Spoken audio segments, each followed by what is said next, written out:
कई वजहों से प्रसिद्ध था। वापस्ती के परिवारों में आपसी सौहार्द बना हुआ था। इसकी वजह उस मंदिर को ही बताया जाता है। अरे ओ विमला, ये इस मंदिर की कहानी क्या है रे? अरे ये मंदिर इस गांव के लिए बहुत ही शुभ है। अरे शुभ तो है, तो फिर भी लोग इस मंदिर से दूर क्यों रहते हैं? ये इतना वीरान क्यों रहता है? अरे बड़े बुजुर्ग कहते हैं कि मंदिर में आत्माओं का राज है, जो लोगों की मदद करते हैं, लेकिन मंदिर से सभी को दूर भी रखते हैं। अरे ये कैसी आत्माएं हैं जो लोगों की मदद भी करते हैं और लोगों को मंदिर से दूर भी रखते हैं? अरे यही चलता आया है यहाँ पर, इसीलिए कोई कुछ बोलता नहीं। क्योंकि जिसके घर में कोई भी परेशानी होती है तो बताते हैं कि इस मंदिर से उन्हें मदद मिलती है। अरे वाह, ये तो अच्छी बात है। तभी इस गांव में इतनी खुशहाली दिखती है। तभी बाहर किसी की चीखने चिल्लाने की आवाज आती है। दोनों बाहर निकलती हैं तो देखती हैं कि गांव के एक बुजुर्ग रो रहे हैं, क्योंकि शहर से उन्हें कोई बुरी खबर मिली है। अरे क्या हुआ चच्चा, रो क्यों रहे हो आप?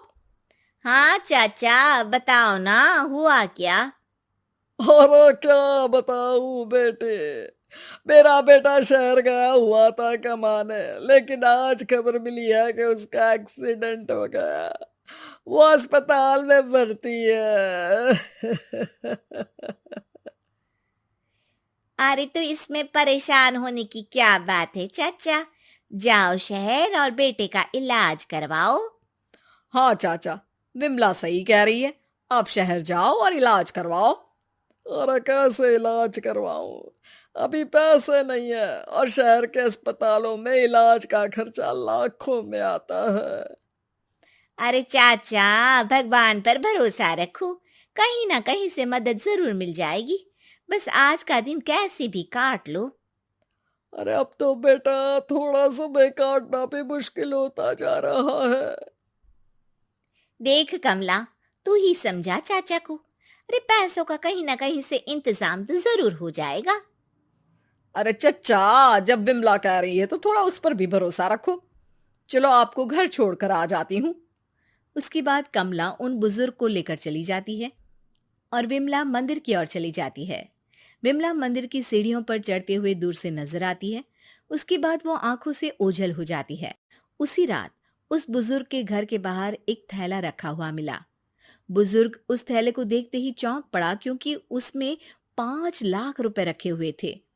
वो बुजुर्ग सुबह दौड़ा दौड़ा गांव के दूसरे बुजुर्गों के पास गया। अरे मंगल भाई सुनो, मेरे घर के बाहर ये पैसों से भरा बैग रखा हुआ मिला है। अरे किसका है ये भाई? अरे भैया, मुझे क्या पता। तभी उधर से कमला और विमला निकलती हैं। अरे बेटा सुन तो, देख ये क्या रखा हुआ था मेरे घर के सामने। कमला और विमला हैरानी से देखती हैं। अरे वाह, देख विमला, तूने कहा था ना कि कोई ना कोई मदद जरूर करेगा। अरे भगवान सबकी मदद करते हैं, ये पैसों की मदद भी भगवान ने ही भेजी है। और क्या।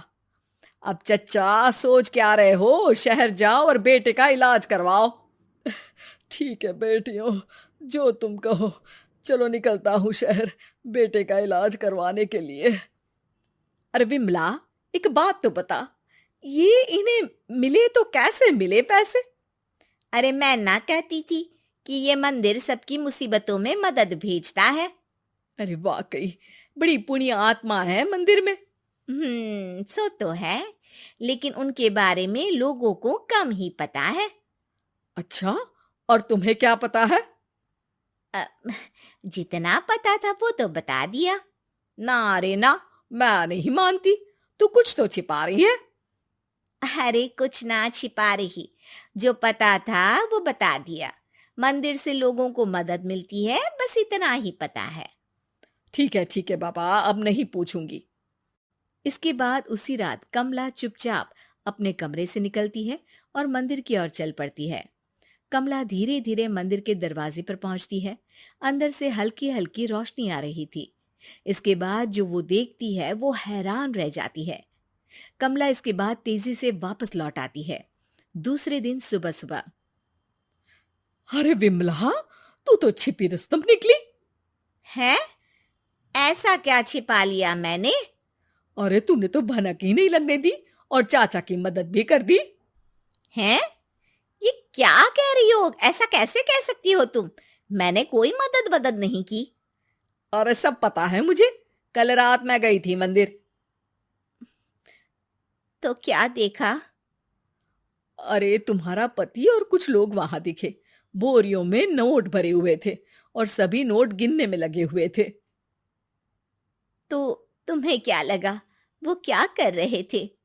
अरे मैं समझ गई कि वो लोग कहीं से डकैती कर पैसे लेकर यहाँ मंदिर के पीछे छिपाते हैं। अब जब तुम जान ही गई हो तो बता देती हूँ, लेकिन ये बात किसी को पता नहीं लगनी चाहिए। मेरे पति डकैती नहीं डालते हैं, बस उन लोगों से पैसे छीनते हैं जिन्होंने गलत तरीके से पैसे बनाए हैं। और फिर लोगों की मदद करते हैं। यही है वो पुण्य आत्माएं जो लोगों को मदद पहुंचाती है। अब समझी? हाँ, अब समझी उन पुण्य आत्माओं का चक्कर। सही है। करते रहो मदद, लेकिन सावधानी से, मेरी तरह कोई और ना पहुंच जाए।